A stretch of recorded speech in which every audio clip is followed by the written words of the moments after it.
A rising star in the Democratic Party, Michigan's Governor Gretchen Whitmer is facing protests against her tough shelter-in-place orders, with a procession of cars organized by conservative groups advocating for looser guidelines, especially for residents who want to visit their vacation homes or use their boats.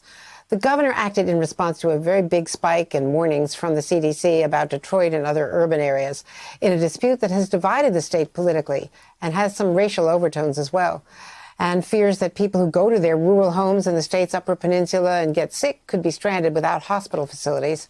Joining me now, Michigan Congresswoman Debbie Dingell. Congresswoman, thank you very much. Have I accurately characterized the dispute here?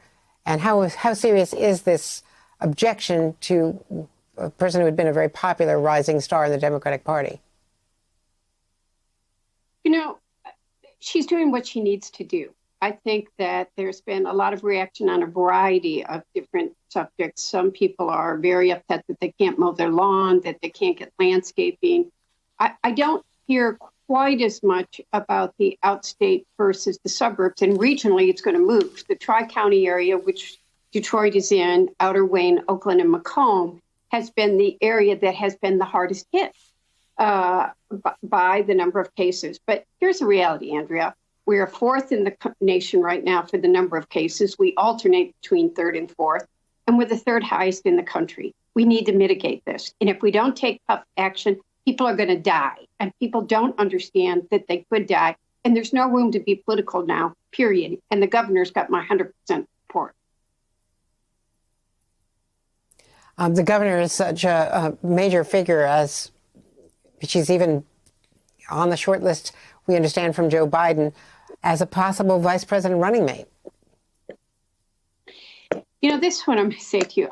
I'm very close to her. As you know, she's been one of my friends for years. I talk to her. I'm not afraid to tell her exactly what I think. And trust me, I've had some pretty intense discussions as I've been fighting to get testing, quite frankly, for my fire and police in Out County, Wayne. We got our testing Abbott test yesterday, but it took 3 weeks to get it. But she is not focused on politics right now. She is not focused on whether she's going to be a running mate. She is focused on what does she do to stop the mitigation in Michigan? How does she keep people safe? Our numbers, when you look at the modeling numbers, the president was looking at the same modeling numbers at the White House. Our numbers were staggering, frightening, and devastating. And she did what she had to do. She talked to me about it.